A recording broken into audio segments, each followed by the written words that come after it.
खुलुमबाय लोगोफोर, आंनि इउटुब चेनेलाव बयखौबो बरायबाय आरो जायफोर बिथांमोना आंनि इउटुब चेनेलाव गोदानै फैनाय चेनेलखौ साबस्क्राइब खालामना होदो लोगोफोर आरो लोगोसे बेल आइकनखौबो थुनानै हो जाहाथे जेब्लानो आङो भिडिअ आपल'ड होयो अब्लानो नोंथांमोनाव थाबैनो मोनो।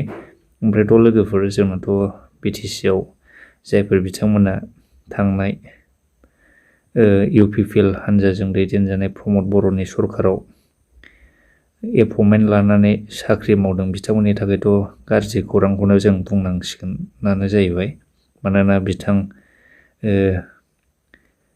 हाग्रामा महिलारिया एबा जोंनि नै गोदानै फैनाय बिपिएफ हानजाजों दैदेनजानाय हाग्रामा महिलारिनि सरकारा हाग्रामा महिलारिया ओरैबायदि स्टेटमेन्ट होबाय जे जायफोर बिथांमोना इउपिपिएल हानजाजों दैदेनजानाय सरकाराव एपइन्टमेन्ट लानानै साख्रि मावदों एबा जायफोर बिथांमोना इलिगेलै एपइन्टमेन्ट लानानै साख्रि मावदों बिथांमोननि साख्रिखौ गासैबो केन्सेल खालामजोबगोन होननानै बिथां हाग्रामा महिलारिया स्टेटमेन्ट होबाय गावनि जेब्ला सरकार गोदाननि टेकिं लानाय दिन ओइदिनखालि।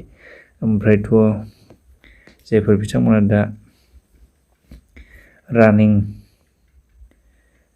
जबखौ मावगासिनो दं बिथांमोननि थाखायथ' बिराद दुखुनांथाव आरो जायफोर बिथांमोना बिसिडिसि सेक्रेटारि आरो फरेस्ट गार्ड एबा फरेस्टाराव जब मावदों बिथांमोननि साख्रियाथ' ओरैनोब्लाबो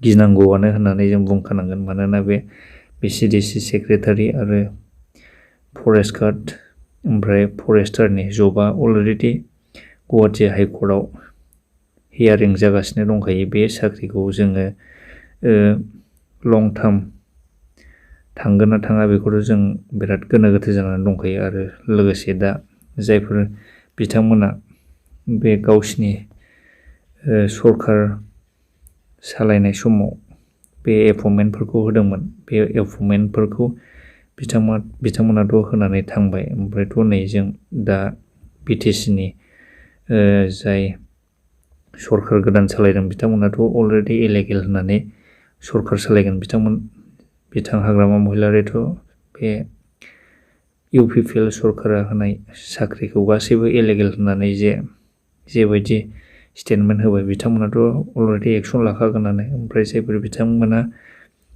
हाइकर्टआव जायफोर बिथांमोननि साख्रिया जे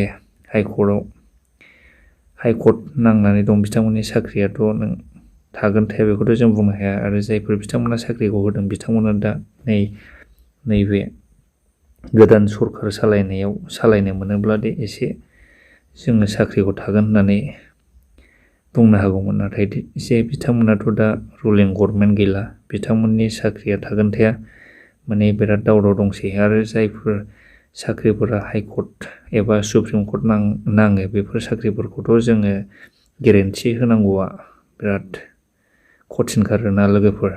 नोंथांमोनाथ' एसेब्लाबो मिथिखागौ थांनाय मासफोरनि सिगाङाव जे बेंगलाव जे टिचारफोरनि जबआ जे सुप्रिम कर्टआ अर्डार होनाय लोगो लोगो जे टार्मिनेट जानानै थांजोबमोन। थिग बेबायदिनो जानायनि सम्भाबना दं आरोना जायफोर बिथांमोना थांनाय इउपिपिएल सरकारनि समाव बिसिडिसि सेक्रेटारि एबा फरेस्ट गार्डआव एबा फरेस्टाराव साख्रि लादोंमोन बिथांमोननि साख्रिफोरा बिराद रिस्कियाव दं। बेनोसै लोगोफोर दिनैनि भिडिअनि आपडेटआ। आरो जायफोर बिथांमोना चेनेलाव गोदानै फैनाय चेनेलखौ साबस्क्राइब खालामनानै लादो लोगोफोर आरो लोगोसे बेल आइकनखौबो थुनानै लाफा। बेनोसै बिदिब्ला दिनैनि भिडिअनि आपडेटआ।